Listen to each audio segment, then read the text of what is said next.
Yeah. And then I went to the store next door. They had the Iceland calendar, like, non-damaged, like, fully encased in plastic.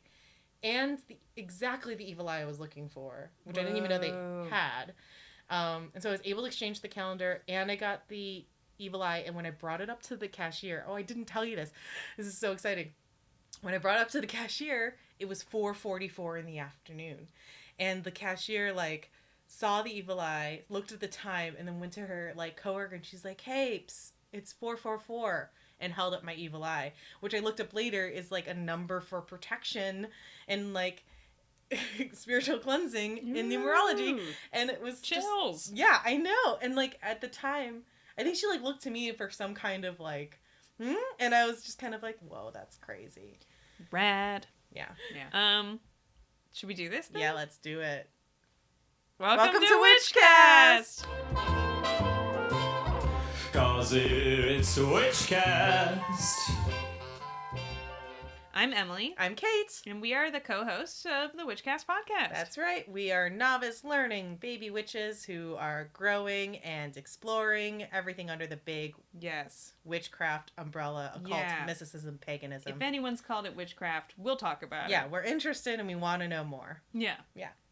That's why this episode's all about the internet. Is it witchcraft? Spoiler alert, yes. Yeah, for sure.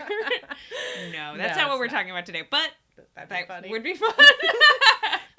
But that's not what we're doing today. No, we're not seriously talking about the internet. Not yet. Not yet. Today we're doing one of our stories episodes. Story time. Story time. I love these. Sit down on a pillow. Yeah. Light a candle. Get comfy. Sit on a pillow. Get comfy. Curl up. Get in the couch. Whatever you want. Yeah. Or if you're in a car, shift slightly. You deserve it. Yeah, you deserve it. Feel your sits bones on that seat. Give your lower back a little twist. Yeah, ooh, but that's carefully nice. while holding onto the wheel. Yeah. Stay alert. But feel your body. Yeah. You owe yourself that much. Yeah. Today we're doing a stories episode. Yes. If you are just checking these out for the first time, this is part of the Witchcast podcast series where we've been doing different episodes where we focus on a particular topic or we bring in expert witches to talk about what they know about. Mm-hmm. And in these ones, we do a deeper dive on specific figures or mythical figures in witch lore, witchcraft, witch history. Mm-hmm. And so that's what we're doing today. Yeah, I love it. I love story time. We're storytellers. It's a lot of fun. It brings me great pleasure. Yeah. It's nice. It's like those, I feel like our regular episodes are kind of like normal class time, and then these storytime episodes are kind of like when the teacher rolls in the TV on the car. Oh, yeah, I love and you that. watch, That's like Schoolhouse exactly Rock. the vibe. Yeah. And it's still educational, but fun. Right. Yeah. Happy election season, indeed. Oh no, I'm so sorry. How dare you? I'm ashamed. It's okay. Look, we're all human. We all have phones. Mm-hmm. Right. One of the many traits of a standard human is having a phone. Right. Ooh. So today we're doing stories. Stories, yes. I believe it's my turn to go first. It is your turn to go first. I'm sorry, I yelled that. Yeah, it is. It is your turn to go first. Which I'm delighted by, because it means I get to go first and then just drink wine while you talk. This is true. That is how that works. I'm going to take off my socks. All right. I can't drink with socks on. My feet get very warm. Okay. All right, so today I'm going to be talking about Baba Yaga. Baba Yaga. Baba Yaga. I don't know what this is. Okay, so Baba Yaga is a Slavic folklore witch character. Mm-hmm. And okay, go on. She's been mentioned a lot in movies, usually in a comedic context. Like, people called John Wick Baba Yaga in John Wick, like when he's coming. Really? They're like Baba Yaga. And in Ant-Man, I think it's Ant-Man, there are like some Slavic guys that are always like, it's the Baba Yaga, when there's something like terrorizing them, but they don't know what it is, but it's something funny that's not the Baba Yaga. Right. But it's so colloquial. Yeah, it's out there. It's out in the ether. Yes. Baba Yaga is okay, I actually love the Baba Yaga character because it's sort of like from a Western perspective, like the witches in like Hansel and Gretel and that kind of thing, like a lot of stories that we grew up reading, except that with Baba Yaga, you don't know what you're going to get. And her house is like way more fantastical than just gingerbread. First of all, sometimes people like love Baba Yaga, or like she's super, like if you're worthy, Baba Yaga's like nice to you and will help you out. But if you're a little shit, she eats you. Nice. And that rocks. Yeah. Also, she's terrifying, and her house is made like the gate on her house is made of teeth. Whoa, what kind of human teeth? Human teeth. Badass. She's badass. I mean, I'm into Baba Yaga. Nice. So she's a supernatural being. Some people and some stories say that she's actually a trio of sisters who all have the same name. Oh. But most of the stories treat it as if there's one Baba Yaga. Regardless of whether there's one or three rapidly switching places, she's supposed to be like a super deformed and ferocious looking old woman. So like the stories sort of say that every single piece of her has something grotesque about it. Like her ear is deformed, her nose is deformed, her eyebrows, her lips, her eyes, you know. Damn. Her chin is long and warty or whatever, you know, like Yeah. like classic witch stuff. Right. But that she instills not just fear, but also like respect from people. Because she's so powerful. Yeah. And she eats people. Yeah. The story that I found, which seems like it was translated from Russian, says that she eats people as one might eat a chicken. Or like as most people eat chicken. Yeah, okay. So like nugget form. Right, yes. So deep fried in patty. Yeah. Cool.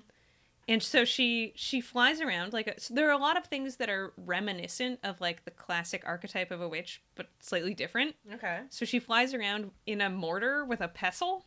Whoa, no way. Yeah. That's so cute. Yeah. She's like a little Mario Kart character. Yeah, she flies around in a mortar and she uses her pestle as like a paddle that like to like change directions. That. And sometimes she holds a broom in one hand, they say. And there are some variations of the story where she rides a broom, but like if she has the broom, it's to like sweep behind her so she doesn't leave a trace. Which Smart. I love. But Yeah. she's always got her mortar. Like Love most of the stories, she's riding around in her little That mortar. is adorable. Which I think is so fun. It's like a little car. Yeah, and so she lives in the like deep in a forest, classic witch in a hut. Her hut is on chicken legs that can walk around. Oh my god. I know. This woman's awesome. I know. It's like a Hayao Miyazaki film. Yeah. Straight out of Russia. That's amazing. I'm really excited to talk about this because I love Baba Yaga stories. I can tell, and I'm excited as well. I think because anything that's like, the girl approached the house as it stood on its chicken legs, I'm sold. Yeah, I don't even and care what happens. take my next. money, yeah. Right. And I love the way they're told, where it's like, it really focuses on one. Like, a lot of the stories are very similar to like the fairy tales that we grew up with, that have witches in them, except that, the Baba Yaga, like I said, sometimes she, like, you do impossible tasks for her, and then she's like, okay, I'll help you. And 2, there's just a little twist. There's just always something, what I was gonna say. And 3, like, they focus on one particular day or event, and then the rest of the story is told in, like, 3 sentences. Oh. It's like, if Cinderella, like, well, I don't even want to spoil it, because I'll tell it to you as it's told. Okay. In the version I found online. I'm in. But in my own words, of course. As Yes. much as I can. The best way. But yeah, so Baba Yaga is a Slavic character. She has been around for, they think, millennia in Russia and northeastern Europe.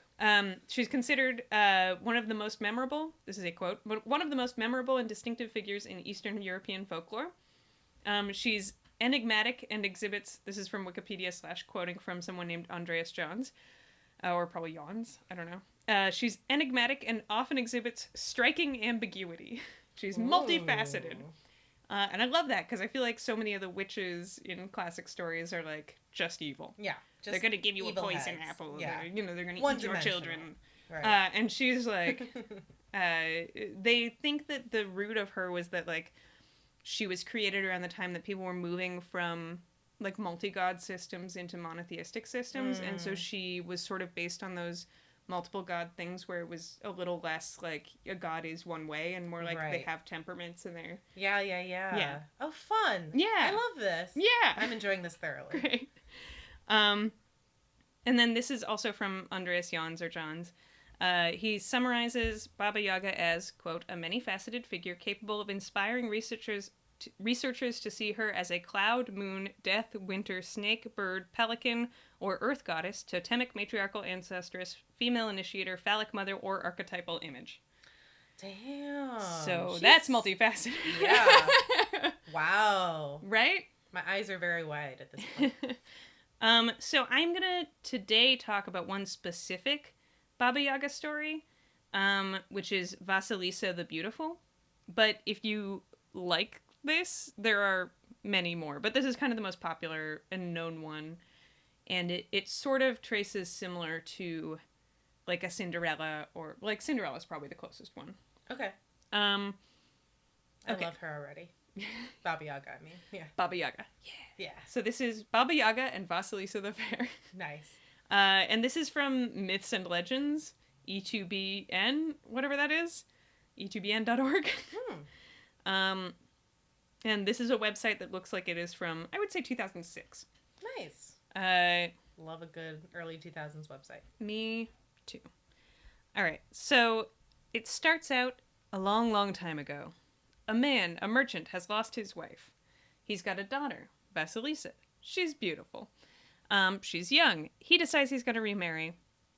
None of this is going to sound too surprising. The stepmother has 2 daughters. The stepmother does not like Vasilisa. She puts her out in the field to do work and get skinny and tanned, which in this earlier time is a bad thing. Right. But Vasilisa has a trick, which is that her mother, before she died, left her a doll that she blessed. Oh. And she said, keep this doll with you and feed it, like give it some of your food, and it'll give you advice. Shit. And never tell anyone about your doll, and keep it with you forever. Wow. And Mom was a Vasilisa, witch. yeah. Yeah. Yeah. Okay. She was like, she gave it a bit of her soul or whatever. Wow. So the stepmother and the sisters give her all sorts of work to do, but she never seems to get thinner. The doll helps because she never seems to get thinner or uglier because they're hoping that the wind will make her face ugly and all Right. this stuff. And it look like a weathered fisherman, I guess. But Vasilisa stays beautiful and in fact just gets more and more beautiful because every night she gives the doll a little bit of food and she asks it for help. And it gives her herbs to help her skin and it sunblock. Yeah, and it helps her with her chores and like Nice. Yeah, it creates a little bit of a pre-sunblock. Yeah. It goes to the future and brings some Like, sunblock here's back. some wrinkle reducer. Right, yeah. You're gonna love Burt's Bees. And then so because of the doll, Vasilisa becomes more and more beautiful every day. And every day she gives the doll a little food after she finishes eating, and the doll will eat, and then it helps with her tasks and all that. That's and crazy. then so time goes by, and of course the stepmother gets more and more and more angry. And then so Vasilisa's father goes away on business. And the stepmother is like, cool, we're going to move the family to the forest. The dense birch forest where Baba Yaga lives. Okay. I don't know that she was like, let's get closer to Baba Yaga, but she was like, we're going to move to the edge of the birch forest, which happens to be where Baba Yaga lives. Gotcha. Anyway, so then, you know what? I feel like she must have done it on purpose because of what she does next. So we know that Baba Yaga is a witch who eats people like others ate chicken. Right. So the stepmother sends Vasilisa into the forest over and over, but she always returns safe and sound. She never runs into Baba Yaga because she's got her magic doll. Gotcha. She was expecting her to turn into like chicken tenders. And Yeah. She was expecting her to get nuggeted. Yeah. But she just keeps coming back, baby. More beautiful than ever. Yeah. And not at all breaded or She's fried. like, I got Korean and sheep masks. Right, yeah. So finally, the stepmother's like, I've had enough. And she creeps around the house and she blows out all the candles. And she's like, well, shit, it's dark. Well, she says in a loud voice, it's impossible to finish our work in the darkness. Somebody must go to Baba Yaga and ask her for a light. And the stepdaughters are like, oh, I'm not going. I can still see my work by the light of the moon. And like, I'm not going. Useless. I can see my needle just fine. And she's like, all right, Vasilisa, it's you. Go to Baba Yaga. Dodoy. Vasilysa's like, yeah, okay, yeah, we all were maybe gonna go. Yeah. So she's thrown out into the dark, forbidding forest. And she's scared, but she feeds her magic doll and asks it for advice. And the doll says, don't be afraid. Go to Baba Yaga and ask her to give you a light. And Vasilysa's like, all right, doll. Yeah. You've never done me wrong before, Right. so we're going to Baba Yaga. The doll's like, cool. So Vasilisa nervously wanders the forest, holding the doll, and the doll guides her down the path. That's a very powerful doll. Yeah, this doll. I'm a little scared of the doll, to be honest. More so than Baba Yaga at this point. But keep going. She's going down the path, and suddenly a white horseman rushes by. He's dressed in all white. He's on a white horse, like a fully white horseman. Yeah, I got it. Rushes by, and she's like, oh, shit, that's weird. And as he passes, the first light of dawn appears. And then shortly thereafter, another horseman comes by, and he's all red, and his clothes are all red, and his horse is red. And as he passes, the sun begins to rise. Shit. And then Vasilisa's like, okay, that was weird. Yeah. She had never seen such strange men, and she was very surprised. Yeah. So she walks all day, and then finally she gets to Baba Yaga's place, which is standing, looking forbidding on its large chicken legs. Yes. It is important to note. I love. Is it 2 chicken legs or 4 chicken legs or more? Like, that's a great question. I was picturing it 2 hefty chicken legs, as if it were a chicken. Got it. Being held up. That makes more sense. I was picturing 1 on each corner, so it was like 4 little ones, but I like your 2 big ones better. They don't specify, but I've assumed it's 2. Yeah. I'm going with 2 I'm with chicken you. legs, 1 square house. I'm with it. Rad. The house has a fence around it. The fence is made of human bones, which are crowned with human skulls, and the gate has a sharp set of teeth that serve as a lock. Vasilisa is pretty spooked. She's not loving this. Yeah. Fair. I would be. Yeah, obviously The nights were pretty Baba unsettling. Yaga's got a lot of bones. Yeah. She had to get them somewhere. And yeah, she's got these horsemen of some sort. It's a lot to take in. Yeah. And as she gets to the hut, another horseman gallops by, and he's all in black, and he's wearing a black horse. I knew it. And he rides through the gate, and he disappears, and as he goes, night descends. Whoa, shit! Yeah, night horse. All that happened in a day? Yeah. This is crazy. And so the sky is getting dark, and the eyes and the skulls all start to light up. Ooh, that's sick. Right? Yeah. Scary, but sick. And their light starts to light up the forest. And Vasilisa's like, oh boy, and she wants to run, but her legs are like, nope. They're like shaking, and she can't go. And then she hears like a horrible noise, and the earth shakes, and the trees moan and groan. And then Baba Yaga arrives in her mortar, using her pestle paddle. Yes. Yeah. And she stops and she smells, and she's like, I smell a human. Who is here? And Vasilisa's like, hi. She's like, hey, it's me. I'm Vasilisa. My stepmother sent me to you to ask for a light. And Baba Yaga's like, yeah, I know that bitch.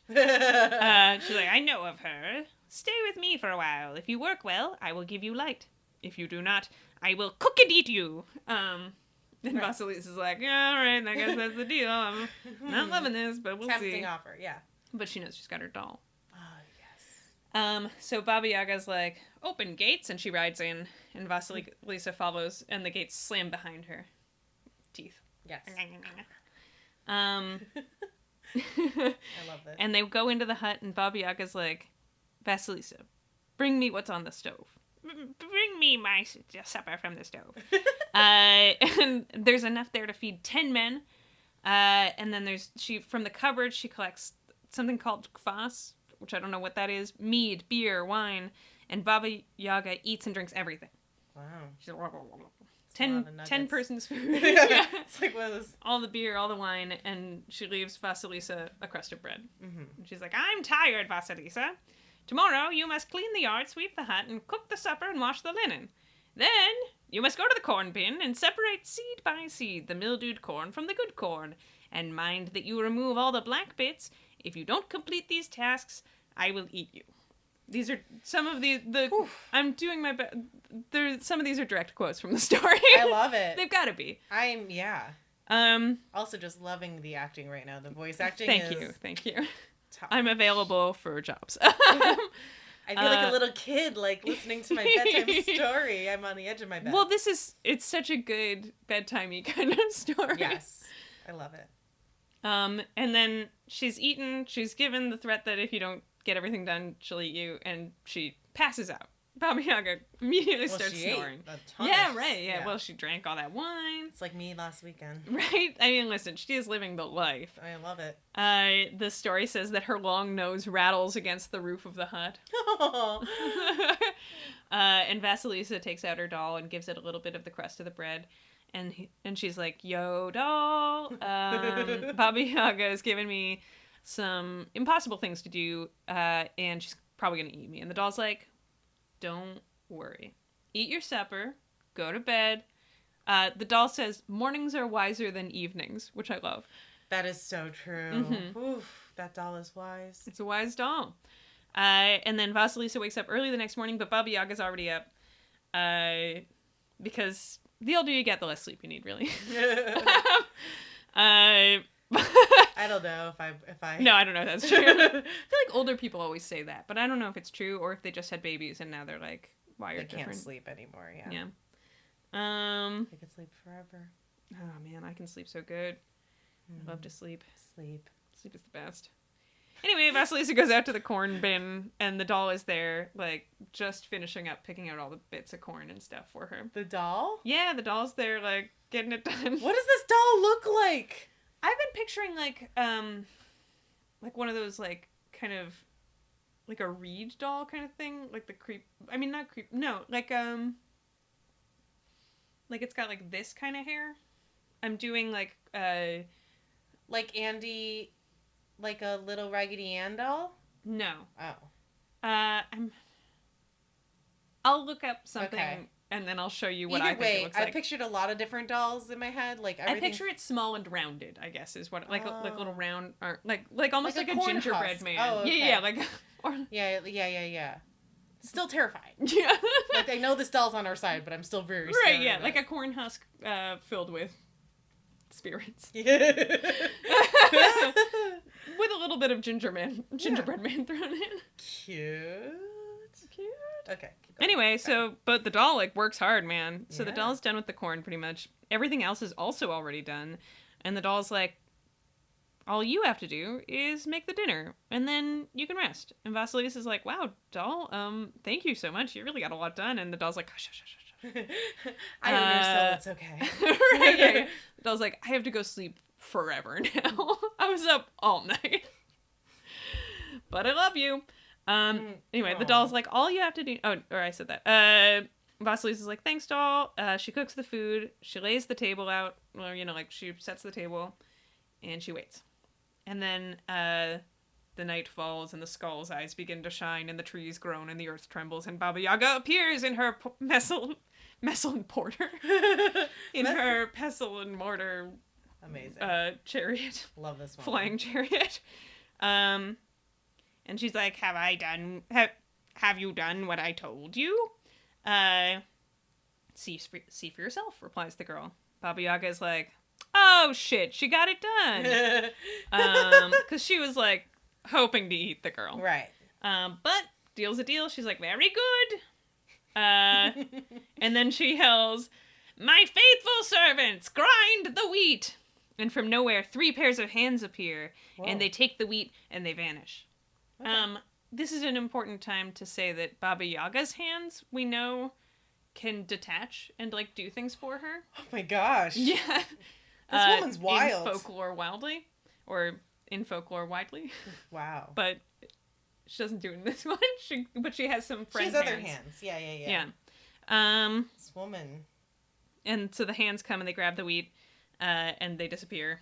I feel like she'd be like a Fortune 500 CEO in today's right? life. Yeah. She could get so much done. She's like just like putting her assistants through the ringer. Yeah.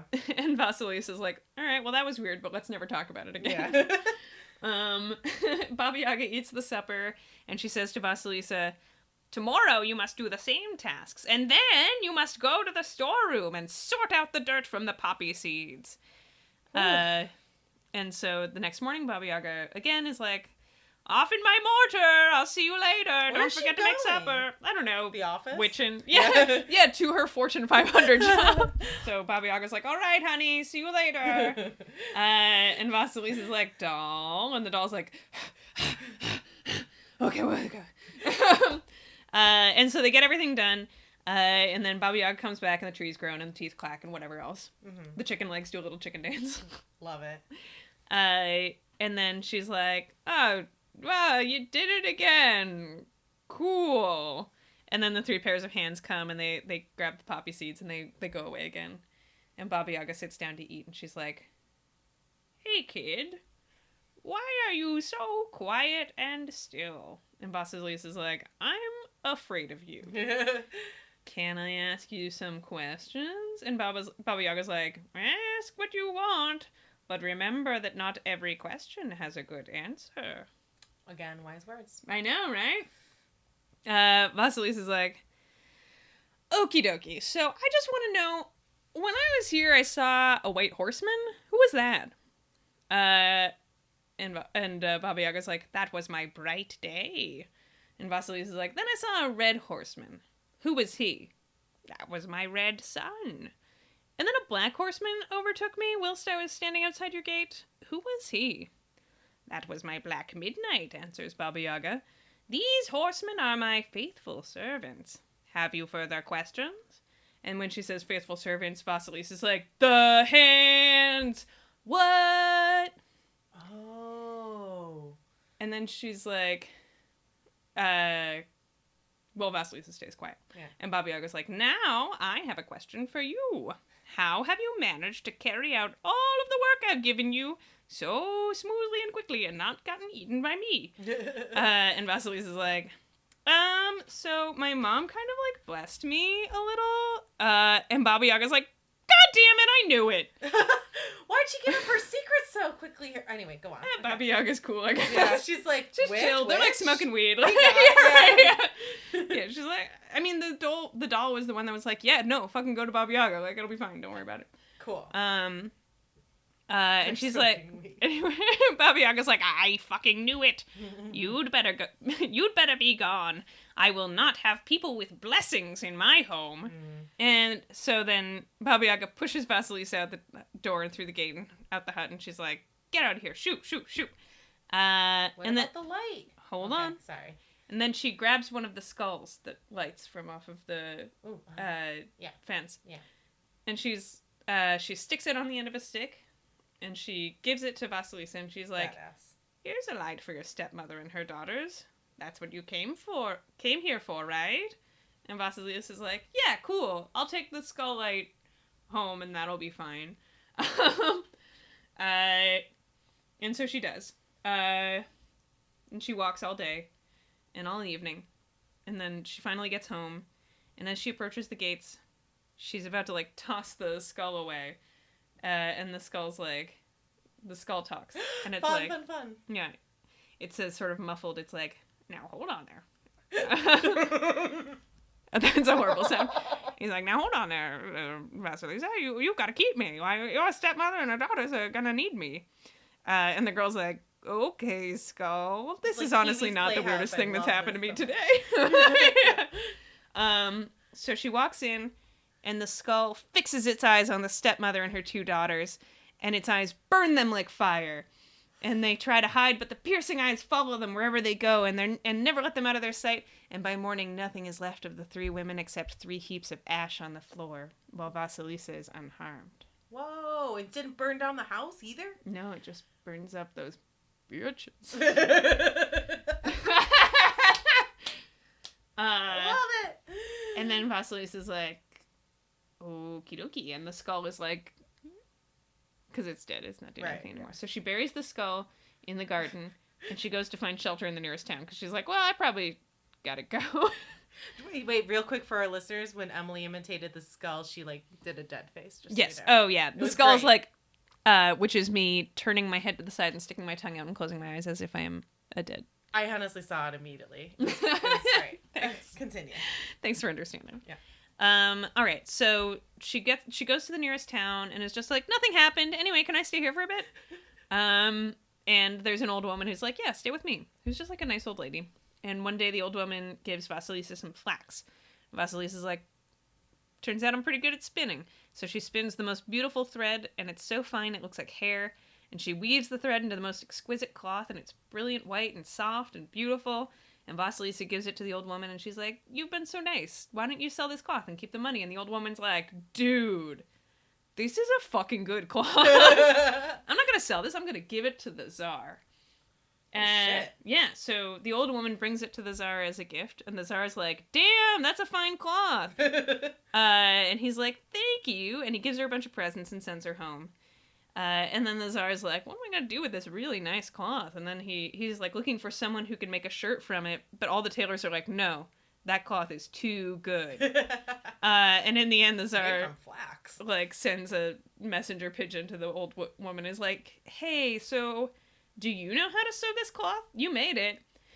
And the old woman's like, actually, I didn't do it. It was done by a girl who's living in my house. And the Tsar's like, interesting. And he's like, He said girl. He's like, girl. So the Tsar is like, old lady, any chance that this young girl might be able to make me some garments? And Vasilisa's like, I can make a shirt. And the old woman's like, all right. And she makes the shirts and she takes them to the Tsar.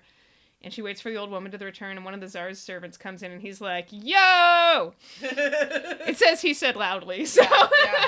he's like, His Majesty wishes to see the needlewoman who has made his wonderful clothes. So Vasilisa goes to the palace. Vasilisa and the Tsar were captivated by each other. And eventually they married. And when Vasilisa's father returned, they invited both him and the old woman to come and live at the palace. And at the palace was the doll, because Vasilisa carried it around in her pocket until the day she died. Whoa, the dad was gone for a really long time. Baba Yaga. That's amazing. Yeah. Good job. Thank you. That was a really good story. There was a lot of magic in it. Not just Baba Yaga, but the doll, Yeah. the skull. Yeah. I love Baba Yaga Vasilisa stories. was also They're so pretty much more cool. fun than, like, Hansel and Gretel. Yeah, this is a multifaceted fairy tale. Right? This is a good story for It's, kids. like, spooky, but also it has a happy ending. Right. And like I said, I love that the Lessons. fact that Vasilisa gets married to the Tsar is, like, 2 sentences. Yeah. It's like, And she's she a lives great happily ever talent, after. and she lives with an old woman who she takes good care of. Yeah. And It's like the writer, and also she we marries the always- Tsar, don't worry about it. We get there. We Yeah. all have that problem where we write 3/4 of a book, and then we're like, "Fuck! It's 600 pages." Wrap it up. Right, yeah, wrap it up. Yeah, Get out! Get out! It's like the final season of Game of Thrones. Ah, And then she marries the Tsar, gotta go. so sad and I'm true. so sorry. This season was such a disappointment. Such a shit show. So angry. So angry about that. Oh, that was really bad. But the story is good. But the story was excellent. Good job, Thank you. Emily Duncan. Oh, thanks. Baba Yaga. I am delighted. Baba Yaga. Baba Yaga. She's great. I love her. Check her out. Okay, so my story is a suggestion of yours. I was going to do all about the life of Aleister Crowley, and then you were like, why don't you do the Blair Witch? And I looked into both, and I was like, oh, I prefer the Blair Witch a lot. Yeah. It's a lot more interesting, quite honestly. Yeah, eventually we'll spend like We'll do 8 it. hours It's researching just a and lot do of... Gerald Gardner and Aleister Crowley yeah. in a day, but today is not that day. The good old white men of witchcraft. Indeed. Yeah, but that was just too dense, and this is like Baba Yaga is super fun. So, I got there's not a ton of info honestly from anything super reputable, but of course, good old Wikipedia is our friend. Also, ancientorigins.net. There's a great Baltimore Sun article. There's otherworldlyoracle.com, astonishinglegends.com, and then this other blog of a guy named D. Thompson writes.com. So those were kind of my main sources. So let's start with the story of the Blair Witch and the legend it's tied to, because we all know the movies. Mm-hmm. So this is the legend of Ellie Kedward. Kedward? Anyway. In 1630, Colonel Nathaniel Blair builds a fort in the mysterious cursed forests of the Black Hills, Maryland. Of just Black Hills. I think it's just Black Hills. Okay. Anyway, legend has it that not even the local native tribes would even enter that forest because it was so cursed. Fast forward about 150 years. In 1785, an Irish immigrant, Blair resident named Ellie Kedward is accused of practicing witchcraft by several children. The children say that she dragged them in from their homes with the intention of drinking their blood. Same thing, right? Witch eating people. She also lived in a little hut in the woods. She was convicted of witchcraft and exiled from Blair forever. Tied to a wagon, the woman was abandoned in the woods during the harsh winter. Ooh.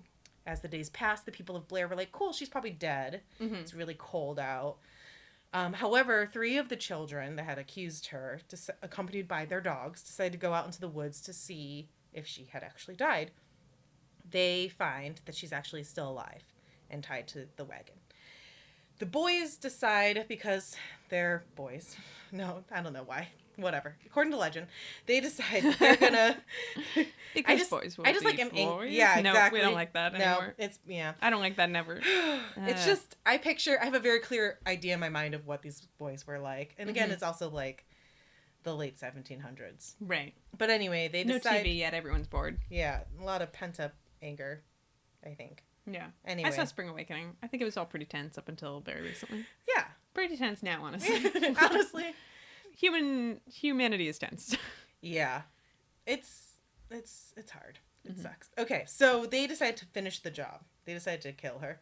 They order their dogs to bite her. They beat her with tree branches. There's other accounts I read about like dipping hands in blood and putting them on handprints on trees. I don't know. It's a lot of dark shit. Anyway, after that, they decide to release her from the cart and then hang her until she dies, leaving her to die. Yeah. So from then on, stories about strange happenings begin to take place within the forest of Black Hills.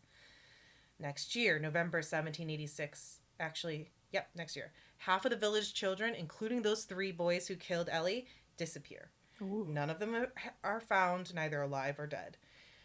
Fearing that these disappearances were due to the evil forces and, that Ellie had cursed the forest and cursed the town, everyone in Blair just leaves.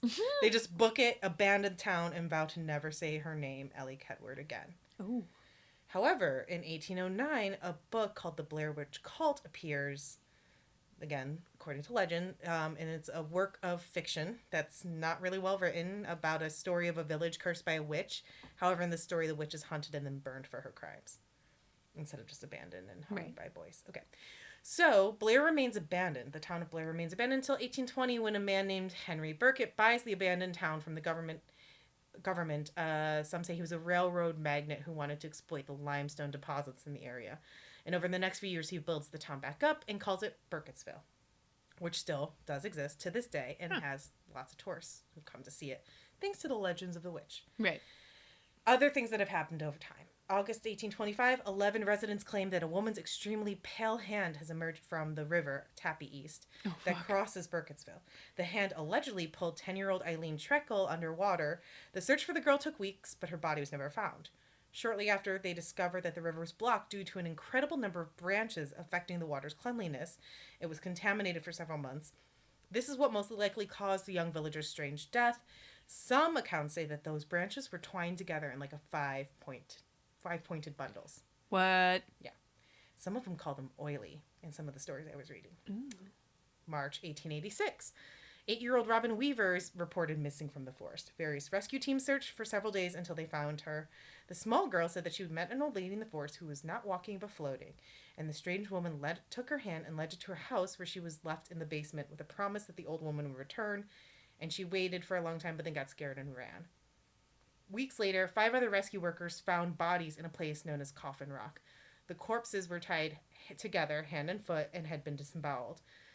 The rescuers returned to the village to tell others what they've seen, but when they all go back to the location of the bodies, they're gone. This is also freaky. Yeah. November 1940 and March 1941, there's another incident with 8 children disappearing from the town. Eventually, after numerous searches, the hermit Rustin Parr entered the market and shouted, "I finally finished." After interrogation, he leads the cops to his cabin, where they discover the bodies of 7 of the children buried in 7 small graves that were located behind the house. When the bodies were exhumed, they found signs of violence. Some were disemboweled. All appeared to have been victims of an evil ritual of some sort, marked with strange symbols on their hands, face, chest, and ankles. Kyle Brody was the only one who survived the massacre. He was found standing in a basement corner. Parr told the authorities that he heard the voice of an elderly woman in his head ordering him to kill the children, and she told him how to complete all these rituals. This legend ends with him being tried for his crimes and sentenced to the gallows and executed. Except none of this is true. Right. Like, actually, none of this is true at all. Yeah. Which I loved reading about this because I recently played the new Blair Witch game with Matt and his podcast, Vacant Gazing, and his company. And we did like a live stream while we watched him play. And it's terrifying, but all this stuff is in there. Anyway. Yeah. I mean, it's such a good ghost story, but it also is like... Such a good ghost story. It's a little on the... Like, if it were real, everyone would be like, what the fuck? Right. It's just too... Yeah, it's too much. And it's too specific, I think. So, based on this really awesome interview by the Baltimore Sun with the quote-unquote historian that was working on the movie The Blair Witch Project, Julia Fair, she breaks down all of this. And it's become this huge, like, myth and lore. There are forums and wikis online all about this Blair Witch and Ella Redwood that, like, are not... It's not real, but people believe it's real. It's become its own legend. So did it start with the movie, or Ellie Kedward? Yes, it starts. So I'll get there. Okay. Yeah, because I suggested it because I remember at the time that there were all these like rumors that like it was really like they really got haunted on set and stuff. Well, the movie itself is fascinating, and when we played the video game, I then went down a rabbit hole at that point anyway to kind of research more about the movie because I think the story is really fascinating. And the way, as a filmmaker, it's also so interesting because this was kind of the first found footage type movie that existed. It was made for $35,000. It's made over $150 million at least, and like in a huge franchise and following.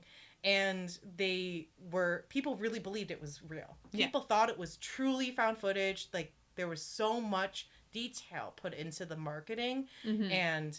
This is also when social media was kind of just starting. Yeah, I mean, it was so early in terms of, like, the idea of a movie not being what it appears kind of thing. Which is, I mean, it's a fucking brilliant idea. So smart. Whoever thought of that, good on them. It's the filmmakers of the Blair Witch Project. Right, yeah. So, according to Julia Fair, who I love now, because she's the one who, like, kind of helped create this story, this myth and lore behind the movie... There are no limestone deposits. Burkittsville is a real town. There's no Black Hills Forest, though. Much of the film was shot in, actually, Patapsco State Park. There's no earlier town named Blair. And there's no missing children. There's no missing filmmakers. There's no witch, actually. The actual real Burkittsville was founded by two farmers and is a very charming, sleepy crossroads hamlet. During the Civil War, the wounded were treated there during the Battle of Crampton Gap, a prelude to... Antietam. Anyway. Wait, actually. Yes. Quick aside. Yeah. I found out through my random video writing work that you can buy old Southern mansions for like very little money. Oh no. That were like former Civil War era like hospital fields and stuff. Shit. Should we do it? I don't know. Should we do it and have I seances? spent like half an hour looking at, maybe 2 hours looking at like ancient Civil War, that's not ancient, fascinating. But yeah, old Civil War mansions that like are abandoned and dilapidated and that you can just buy for like. I got chills. I know, it's so creepy. I would never actually want one of those houses, but also imagine. I bet that they're fine in a lot of ways. I mean, they're not fine to live in. They take a lot of renovating. Oh. Probably the reason they're so spiritually, cheap is that, though, do you think they're fine? I don't know. The Civil War was pretty brutal. But, like, people have died all around us. Let's be honest. Just because of the one we know about. Yeah, that's fair. Okay, so anyway, there's a whole other article, actually, in Thrillist that is hilarious and fascinating about how the actual town of Burkittsville has been affected by this movie and the craze preceded it, or what is that the right word? That came after. Preceded it. Yeah, is that right? Right? Yeah. Okay. Yeah. Anyway. Precede is before, proceed is after. So there's a really hilarious and fascinating article in Thrillist about the actual town of Burkittsville and how much it's been affected by the film and all of the craze that preceded it. So, however, the filmmakers actually filmed only just a couple scenes in the Burkittsville cemetery, and then they shot the town sign "Welcome to Burkittsville," which of course was stolen after the film was released. Yeah, because their $35,000 film turned out to be a massive blockbuster. Massive hit. And like a movement. I think it like really kind of, like I said. It created a style of film. Which is wild when you think about, like. It's nuts. When we talk about the Blair Witch Project, I feel like people don't give it a lot of respect. But no, like, people think it's super lame. Which, I mean, you know, you could say that, like, yeah, as a film itself, it's not maybe the best made. But like for its time, it was revolutionary. Yeah. And also, again, like the lore and legend that they created around this idea, this fictional character, is fascinating. So the filmmakers actually had to pay for a new sign that was like steel encased, so like people wouldn't steal it anymore. That seems like a fair thing to give back to the community. Yeah. Anyway, the Blair Witch got the name from one of the filmmakers, Sanchez. His younger sister went to Blair High School. Oh, fun. In Montgomery County. And the Blair Witch, Ellie, is from Ireland because that's where Julia Fair's grandfather is from. Mm-hmm. She conjured up the Blair Witch as a woman named Ellie Kedward in the anti-history of the town of Blair and made up the curse and all of its folklore. She created all these super fun props like stained with coffee. I remember doing that in acting school. Yeah. Did you ever do that? And like to make them look old. Yeah. She made the deed of the land to a fake Mr. Nathaniel Blair. She made all of Ellie's paperwork from coming over to America. She faked the birth certificate of the hermit. He's also fake too.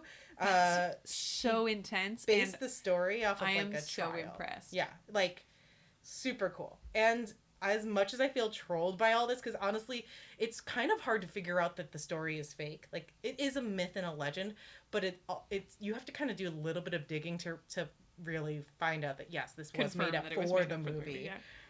I also love it because I think, like, I love a good prop master, and I think art directors don't get enough credit. Yeah, like, they went all in. They and that truly rocks. Create the world of the film, and I feel like they're one of those unsung heroes of the movie industry. They're so early on in the Oscars. Yeah. Sometimes they're not even shown. Sometimes they're daytime. Right. So there is a true legend. There is like a real legend that exists outside of the movie that people think that Blair Witch might have also been loosely inspired by, and that is the legend of Moll Dyer. So Moll Dyer was a woman who lived in Leonardtown, Maryland. Which honestly, they're like really into this idea of this witch Moll Dyer. And it's like a tourist attraction for this town. So I don't know why the filmmakers weren't like, let's just make it about this. Maybe they wanted to create their own thing. But I feel like the mayor of Leonardtown was kind of like, dude, what the fuck? And the mayor of Burkittsville's like, please take these stores. We don't want them. We don't want this. But Leonardtown's just forgotten over here. Okay, so the town is actually really well known for its seafood. Oh. They host an annual oyster shucking competition. Okay. Field trips. Okay. We finally found it. We found it. The perfect combination of our field trips. Witches and oysters. Okay, so. Do you like seafood? Sea future. Nice. I'm so sorry. Are we starting a business? Are we going to move to Maryland? We do supernatural seafood crawls. Oh my gosh. Ka-ching. No one steal that idea. That's ours. All right, so Moll Dyer was actually... we'll be taking funding on Kickstarter. Yes. Go fund Indiegogo. Yeah, go fund me. I feel like people would want that. Yeah. Actually, or just, like, buy our seafood tours and, like, tarot readings, you know? Like, we'll just, like, Yeah, we'll just do, like, a 5-course seafood menu with, like, tarot readings. Oh, my God. And, like, Reiki. And, like, crystal. Yeah, you just get, like, acupuncture in the middle. Not from us. No, from a professional.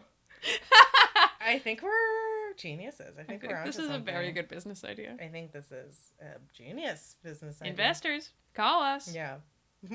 We eagerly await your call. Yeah, to all the Fortune 500 CEOs listening to this podcast. Yeah, there's so many. So many. That's our key demographic. Yeah, that's our key demographic. Okay, anyway, so Moll Dyer was an actual woman who was living in the town of Leonardtown in the late 17th century. She is said that she was accused of witchcraft and chased out of her home by the local townsfolk on a winter night. Her body was found a few days later, partially frozen to a large stone. Although we don't really know if Moll considered herself a witch, she did things to, make people kind of wonder, right? Same old story. She begged for alms and foraged for herbs to use in her incantations, according to Robert Pogue's Old Maryland's Landmarks. Some say that she was an old hag. Others say she was polite and beautiful. It didn't help that Moll was tall and towered over most colonists, it said. So she was like a tall, pretty 40-year-old? Yeah. Who liked gardening. Yeah. Yeah. She was like a kitchen green witch, and like people didn't like that, of course. Right. Plus she wanted to vote. Burn the witch. Classic witch. Classic witch. So obviously, like all the historical evidence of her life we don't have any documentation of. It's just really this lore that exists. Mm-hmm. But it's like rampant. The courthouse records from the late 1600s were destroyed in a fire. However, there is evidence of 2 Mary Dyers arriving in Maryland around this period. There's a letter written by a colonist referencing, quote, Moll Dyer having a countenance so ugly it hurts to behold her. Ouch. Damn, the shade of the it. burn book. Oh, yeah. I love it. Oh, anyway, burn book. There's so many different variations of this legend that's been passed from generation to generation. Different accounts have her coming from Ireland, Virginia, Kentucky, New England, Connecticut. Some say she's a widow. Some say she's a woman disappointed in love or the mother of 2 sons. Some say that they heard her name as Moldy Dyer and that she was actually a Native American maid abandoned by her white lover after the birth of their child, which just, come on, guys. That feels like a stretch. Yeah.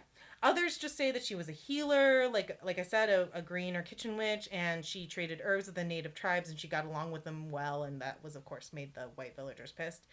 Some stories say she murdered her husband before coming over to Leonardtown. Whatever. Oh, who hasn't murdered a husband? Exactly. Like, we all have skeletons. Right. Some of them glow, that's all. Yeah. Like this one, rattle, rattle, rattle. No, I've never done a murder. Okay, so anyway, either way, regardless of what her specifics are, it was a really brutal winter in 1697. They had a really terrible harvest for a couple years in a row, so, of course, witchcraft, right? Mm. The Weather Channel even did an episode about Moll Dyer, to prove that, like, weather's important. That's fame. Isn't that cool? I just want to be famous enough for the Weather Channel to do a piece on me. Right? Is that too much to ask? Is that too much to ask? So anyway, some accounts say that because of these conditions and who she was, and she was an easy target, and of course, like, there were witch trials going on at this time, the townsfolk came and, like, went to her hut in the woods, burned it down, and she escaped from her burning hut and into the woods. But I'm sorry, her burning hut? Her burning hut. Oh, I misheard. I was like, she had a spare hut for burning? No. Her hut was on fire. I hear that now. Yes. I apologize. No, it's okay. That makes way much more sense in context. Yeah. Wouldn't that be cool, though? More wine! It's a kiln. That would be so cool. She actually was, like, really into pottery, so she had a kiln. Yeah. And a pizza oven. So they found her frozen on a stone in the woods later, dead. Frozen pizza. Yeah, frozen pizza. Kneeling on a rock, and she had one hand pointed towards the heavens and one hand on the rock. Some people think that was her cursing them in death. I'd be cursing them in death. Right? Stories say her spirit haunts the land looking for the men who forced her from her home. So they actually have a Moll Dyer Road and a Moll Dyer River, and they, like, the woods where she lives, it's all, girl's got herself a road, like, it's super cool. So there's that spooky area of town by Moll Dyer Road that's heavily wooded and is split by a small creek, and local people believe this is where her cabin once stood. And it's close to where her dead body was found in the late 1600s. The land near her cabin is believed to be cursed, never again growing good crops, and an unusual number of lightning strikes have been recorded there. Ooh. A white dog is also mentioned, causing accidents on Moll Dyer Road, and of course there's reports of apparitions. The Washington Times called her perhaps Maryland's best-known bit of witch lore. And local newspapers occasionally reprint the story. She's famous. So according to legend, when she died on that stone, she left indentations from her hands and knees, or maybe both. And then in 1972, an 875-pound boulder was moved from the wooded ravine near Moll Dyer Road to the Leonardtown Courthouse lawn in front of the old 1876 jailhouse, which now serves as the St. Mary County Historical Society building. So much history, right? So any of that rock is still there to this day. You can go visit it. You can go see this Mal Dyer rock that apparently she died they moved it or it moved? No, they moved it. Oh, okay. No. They picked it up. I was like, those teens are getting feisty. Them and those boys and their dogs. No. Right, yeah. The town moved it, and I think they were, it's like Plymouth Rock or like the Blarney Stone. Blarney Stone, yeah. Yeah, it's like, come to our town, see this rock this witch died on. Touch our weird rock. Yeah. So local legend has it that the rock itself is actually cursed, and that people who go near it will experience dizziness or faint. Oh. And of course, people visit it. People who get too close to the rock also experience dizziness and sometimes faint. I'm gonna leave. I'm so sorry. No, it's amazing. Been a long weekend. Oh, I keep giving myself Charlie horse. It's because of the way I'm sitting. Oh, do you want? I don't know if this I'm chair fine. is different. I'm fine. I'm just gonna not sit like that anymore and do some limber stretches next time. I'm so sorry. No, Dwayne The Rock Johnson is a fox. Go on. Dwayne The Rock Johnson is a zaddy, and he can get it. Yeah. I went to see Jumanji 2 in theaters, and I am fine with that. Oh, I need to see that still. I saw Jumanji 1 in theaters. Jumanji 1 was great. Jumanji 2 was okay. You were talking about the remakes. Yeah. Yeah, so Jumanji 1 2.0. Right. And Jumanji... Jumanji. Yeah. Yeah, too much. The reboots. God, I love The Rock. He's great. Great. One of my friends and I go see every movie that he's in theaters. I follow him on Instagram. I really enjoy. I think he's one of the most followed people on Instagram. He seems very genuine. He's a delight. He seems just like a great guy with a rockin' bod, and I'm here for it. Yeah, The Rock is right. What's up? Yeah. Don't leave me hanging. I would never. That's a great story. Anyway, yeah, so that's the story of the Blair Witch / probably what it was based off of a little bit, Mal Dyer. Love it. Yeah. So weren't there also rumors around the actual movie that when they were in the wood, yeah, it's a movie, it was fake, but while we were on set, fucking weird things happened to us? I didn't look into that quite honestly, but I'm sure. Do you remember that too? It sounds familiar. I feel like maybe it may have been people trying to save face that bought into it, and then we're like, shit, it's fake. But I hear something creepy really happen. I feel like we hear that about movie sets so much. I mean, even The Wizard of Oz, there's all those stories about weird shit that went down on set. I mean, The Craft, right? They brought in a Wiccan expert. Yeah. And they said that weird shit was happening on set. So it makes sense that there would be weird things happening. Yeah. I feel like it's a combination of things. One is the cultural perception of witchcraft and wizardry and magic, and when you're dabbling with the dark arts, who knows what can happen? You don't want to make fun of that. Don't take it lightly. Exactly. Give the church your money. Yeah. Sorry. Also, praise Jesus. But deny Satan. Yeah. Whatever you believe is great. And then the other thing is movie sets. Shit happens. Yo, movie sets are so dangerous. They're so dangerous. Corners are cut all the time. You're working crazy long hours. This movie was also made for nothing, and it was I'm sure it's entirely possible. You're right. Yeah. It was not a SAG film. I'm sure shit went down all the time. People because that happens all the time. Right. That happens on major union productions. Exactly. Shit just goes wrong because you're working a 16-hour day on your feet, and everybody's doing a lot of big heavy machinery. Yeah. And plus you're shooting in the woods, you're shooting in a park. Of course shit's gonna go down. I love the little tidbits about things where it's if you look in this scene, they're actually leaning against a poison ivy tree by accident. And really? Yeah. There's I forget what movie that is, but there's a couple that's from a romantic movie where they're they both have their backs against a tree, and if you look in one shot, it's a poison ivy tree, and then they had cut and reshoot it against a proper tree. Poor but actors. Those actors got rashes all over. Oh, that's so sad. I feel like there was someone famous too. I don't know anything about this story, but I remember that it's out there somewhere. That is such a movie thing. Yeah. Yeah. And also, I know how that could happen, and I feel so bad for them. Yeah. Or poison oak, I guess it would be if it's a tree. Yeah. If you're not an herbologist, how are you going to know? Right, if you're not, Boy Scout, how are you going to know? Right. I wasn't a Girl Scout, and even if I was, I don't know if they would have told me that. Yeah, exactly. I mostly was just about, like, selling cookies. Right, information is for boys. Exactly. I don't need survival skills. Survival skills are selling. Sell your smile. And honestly, they weren't wrong. You know? Yeah, but the way the world works. I actually, full confession, have never seen the full movie of the Blair Witch Project. Me neither. Yeah. We should have a movie night. I can't do it. You can't. I'll be too freaked out. Is it scary to you?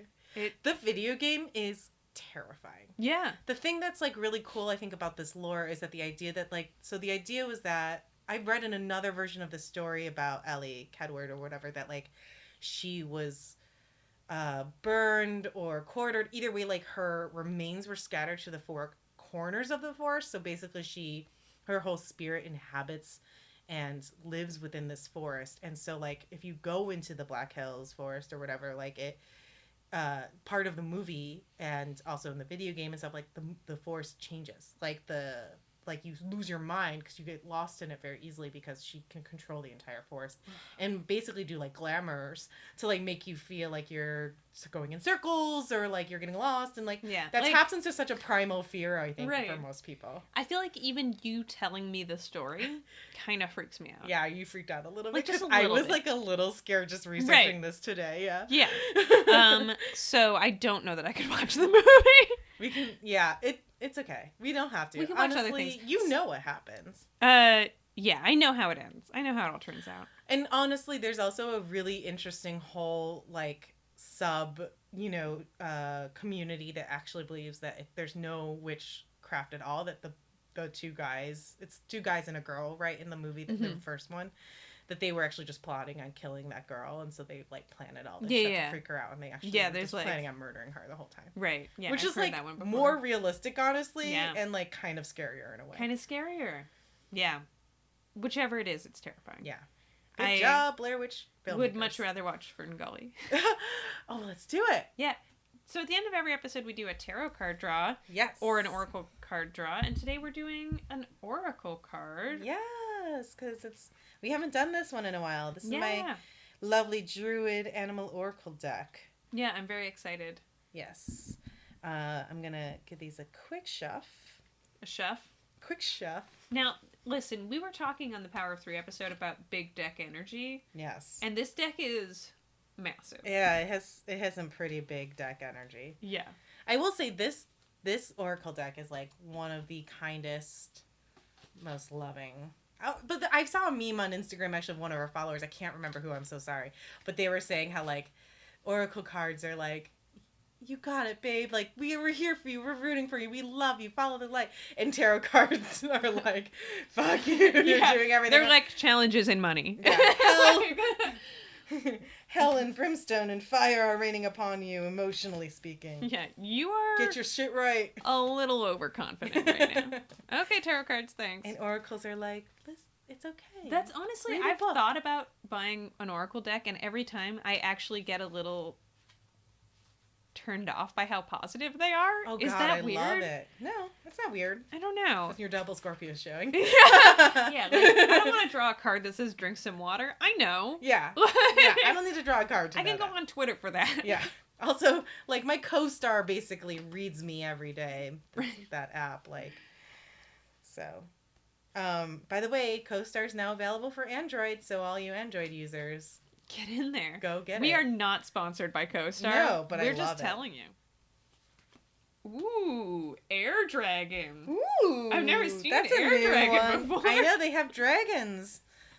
All right. Here, what does it that, say? and I will give you this. We'll post the picture on Insta. Why don't you read it? Because you know how to pronounce these words better than me. The English and the Druid words.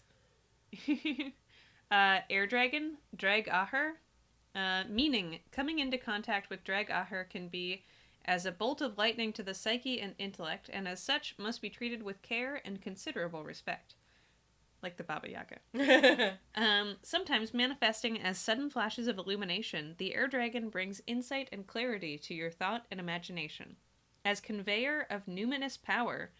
Numinous? The air dragon can be seen as a symbol of visitation, for he is a messenger of the sky god. Keywords: inspiration, insight, vitality. That feels like a very powerful card. Yeah. Hell yeah. Awesome. Cool. You have to sit with that one. Yeah, yeah. Yeah, and yeah, you said this, but we'll take a picture and put it on the Insta. On the grams. On the grams. Yeah. And guys, that'll do it. Yeah. And witches, that'll do it. Witches, unite. Oh, yeah. Please. You had an idea for our fan name. Do you like it? Yeah. Okay. I had to sit with it for a bit, but I think it's my favorite option. Okay, so I was like hanging out with Matt one night, and I think I was probably, stoned. And I said something, I was like just casually talking about our podcast, and I was like, oh, blah, blah, and the Witchcasters. And then I was like, wait, that's a great name, Witchcasters, because you're like spellcasters, and it's Witchcast, Right. and it's Witchcasters. Yeah. And at first I was like, aren't we the Witchcasters? But then I thought about all the other options I could possibly think of, and it was the one that sounded the best. Like, Yeah. picturing saying it out loud, I thought Witchcasters sounded the best. Yeah. You know what I mean? I know, because I was trying to think of anything else too, and honestly nothing better or Yeah. stronger or as unique seemed to really kind of come to mind. Yeah. The only one that I had was, like, Witchcastagonians or something like that. Witchcastagonians. Witchcastonians is what I was going Witchcastonians. I love that. Maybe those are for our listeners across the pond. That's fun. If you're in England, Australia, or Canada, you're a Witchcastonian. If you're in the United States, you're a Witchcaster. Yeah. Oh my god. Did we just develop like the two different like schools of Hogwarts that J.K. Rowling Yeah. did? And if you're anywhere else, hi. Thanks for listening. You can pick your choice. Your Dealer's choice. Yeah. Or let us know. Yeah. Whatever you want. Yeah. You know what? Come up with your own name. Yeah, let us know. But yes, if you do like us and you want to be a Witchcastonian or Witchcaster or other, please. Baby witch. Yes. Witch person. Witch babies. Whatever you are. That reminds me of like a little place, those like play school toys. Yeah, It's like, Muppet Babies, Witch Babies. Yeah. Please follow us on Witchcast Podcast on Instagram. You can email us at witchcastpodcast@gmail.com. And please give us that Why not? sweet A little rating. 5-star A little rating. review. And thank you so much to those of you who have done it. We love you dearly. Yes. It makes...